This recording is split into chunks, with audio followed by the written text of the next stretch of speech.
Today I'm using this famous image of Boris Karloff as Frankenstein's monster to do a head-to-head matchup between laser image transfer and inkjet image transfer and gel printing. Stay tuned for the awesome results. First, I want to make note that technically it is not Frankenstein, it is Frankenstein's monster. I know that distinction matters to some people, and I would prefer not to begin this experiment by angering the literary community. With a laser transfer, I apply a thin, even layer of acrylic paint directly to the gel plate. It's the toner from the printed image that's going to resist the wet paint, whereas the areas of plain paper lift the paint away from the plate, so the toner-covered areas allow some paint to remain behind. The toner itself is not transferring, it's controlling which portions of the paint stay on the plate. So the paint does need to be thin, but not so thin it's going to dry before the image is down, because there's this narrow window between a beautifully detailed portrait and a mysterious dark stain where a face used to be. That's a different horror movie altogether. I'm using a registration guide because I do want to place multiple tonal layers in approximately the same position. You have to align the image, you place it face down and press firmly with the palm of your hand. Slowly lift the paper to leave the darkest portions of the image behind. At this stage, it may not look especially impressive because it's a little less finished.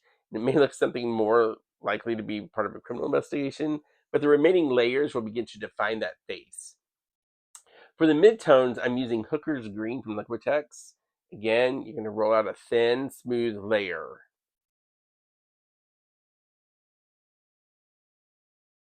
This second print is going to contain the middle ranges of values from the original photograph. I created these tonal separations digitally before printing them. I may eventually make a separate video showing that preparation because the quality of those separations has a major effect on the final transfer. Just let me know in the comments if you'd like to see this.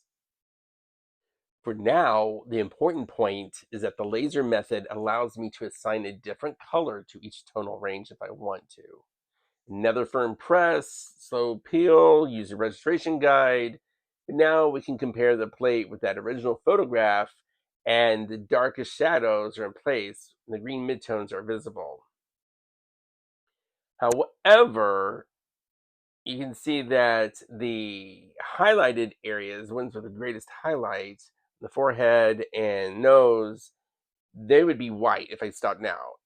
There's the original image, and I don't want that. And so I want to be able to have an additional color to help fill in the rest of his face.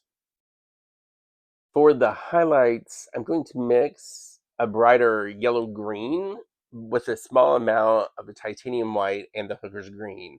The darker green will help connect the color visually with the previous layer. I'm going to begin with the forehead, nose, and the upper lip where the original image is the brightest. But I will spread this color all across the facial area. The reason being is that this paint is going to be doing two jobs. First is adding a highlight color, but it's also helping me create this protective mask over the entire face for me to work on the background.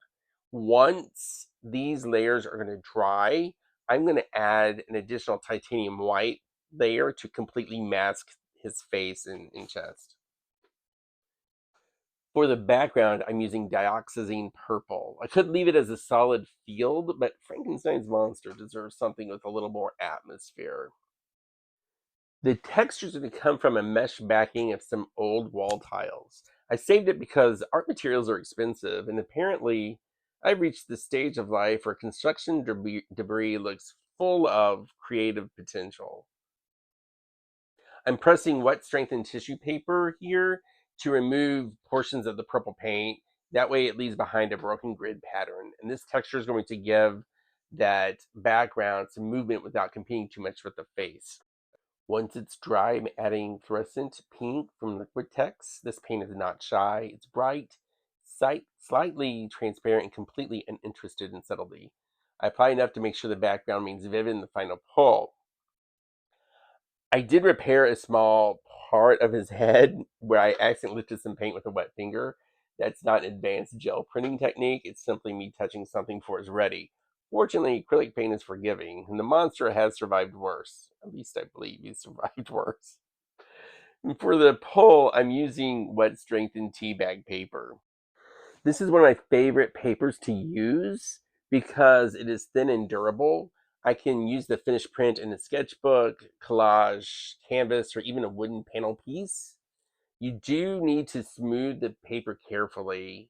And as always, for those who watch my videos, I like to put a heavy book on top of it so the book is getting ready to come out.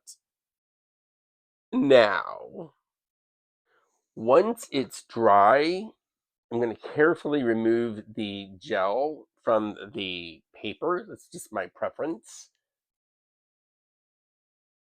I have to move my palette pad first. So carefully remove this gel from the paper. Sorry.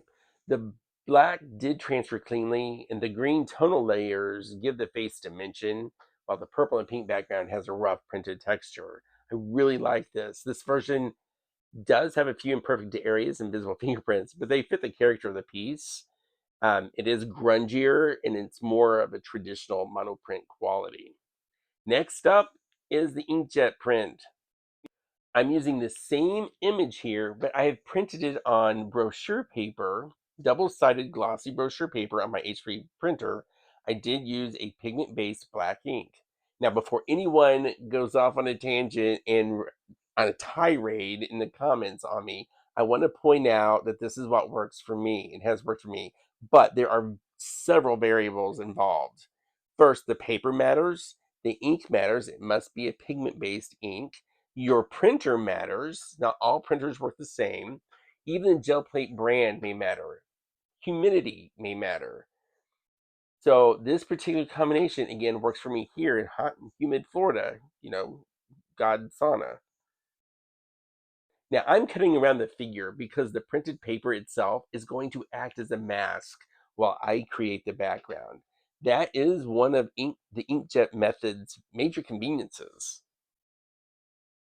Unlike the laser transfer method, I do not apply paint to the plate first. This plate is clean and dry because the black pigment from the inkjet printer on that printed image is what's transferring directly to the gel surface. You just have to press firmly across the entire image.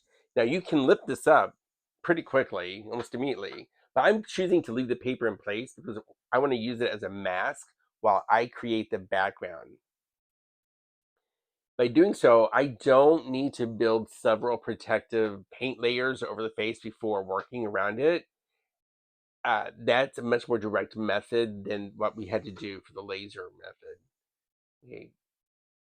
And begin with the same dioxazine purple that I used in the laser version. It is fine here. Excuse me, sorry about that. It's fine here to paint for the paint to cover the paper because that paper is just protecting the transferred image underneath. I also use the same tile mesh as before, so I can create that broken grid texture by using the same color schemes, texture tool, pull paper, and the same basic composition. It's going to give me a fairer comparison of the two methods. The printer method remains the main variable that's changing.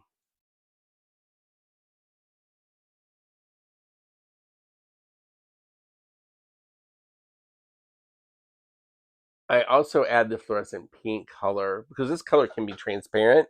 I'm applying it in a little more generously proportion than I did the purple because I want it to remain bright instead of becoming just a polite suggestion of pink.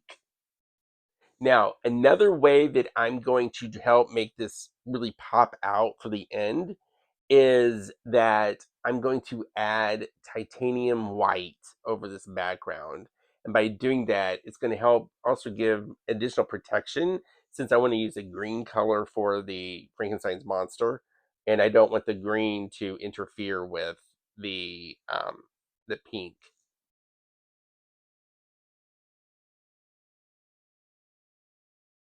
Now I can carefully remove the paper mask. You can just use your fingers, or if need be, you can also use tweezers here. It's fine if it tears. The reason being is that you can just, again, use your fingers or tweezers to remove any small scraps that remain.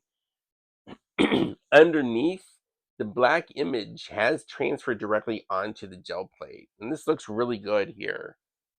This is where the inkjet method immediately begins to have that different appearance than the laser method. The lines here are sharper.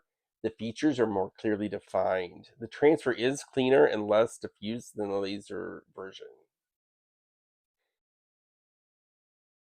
There is, however, a trade-off. The inkjet transfer arrives as a black pigment. I can't assign separate transfer colors to the shadows, midtones, and highlights in the same way that I did with the laser layers. If I want more tonal variation, I either have to reverse paint those details onto the plate, or you can add them later after you pull it off with paper. The inkjet does give me a sharper image typically, but the laser jet gives me more control over the colors that I want to use within that transferred image. I'm using titanium white over the jacket and the shirt, so those areas remain a little more protected.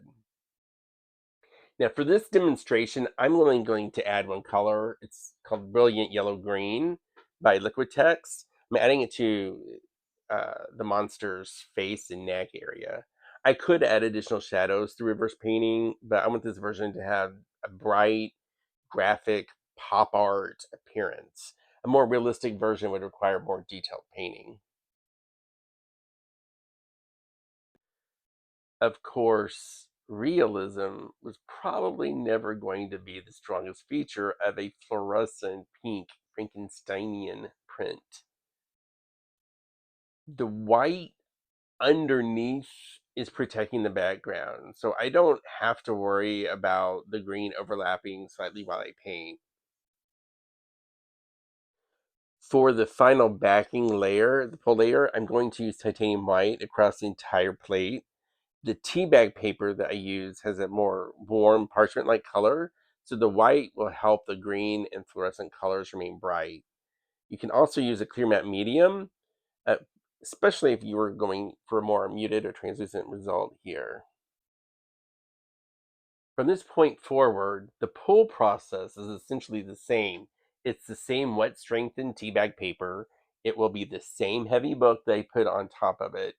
The same period of quietly wondering whether the plate is creating art or ruining everything underneath. Once it's dry, I remove the weight, flip the plate, and peel the gel away from the paper. So here's the inkjet result. This pull is very clean. The black details are crisp, the green is bright, and the white backing helps the fluorescent background almost glow. It has a much stronger pop art appearance than the laser print. So now we can finally place them side by side to get a feel for them both. The inkjet version does have a sharper black detail and a cleaner silhouette. It's brighter, flatter, and more graphic. The version there is slightly smaller because of the way that my particular printer handles the file, but the important differences are still easy to see. Now, for the laser print, there's more variation within the face because I'm able to transfer the shadows and midtones using separate colors. It is softer yet rougher as well. So it becomes across, I guess, a little more painterly in my opinion. The laser method does allow me to build multiple colors directly into the image, but it requires more preparation, more drawing time, careful registration, and separate masking steps. Whereas the inkjet method gives a sharper transfer, allows the printed paper to serve as a convenient mask. However, the transfer image itself with inkjet is limited to black. Any additional color or tonal variation has to be painted afterwards. So, which one's better? Well, my honest answer is that neither method replaces the other. They're different tools that create different results. I use both methods, and sometimes I even combine them in the same artwork when I want sharp inkjet details in one area and layered laser colors in another. The better question is not which printer is better. It's probably what kind of image do you want to the transfer to become. Let me know in the comments which one that you prefer. Do you prefer the laser image or the inkjet image? If this has helped you understand the two processes, please give it a like and subscribe to Daystorm Studio for more gel printing, image transfers, mixed media, and experiments that occasionally work exactly as planned. Thank you for spending part of your day in the studio with me.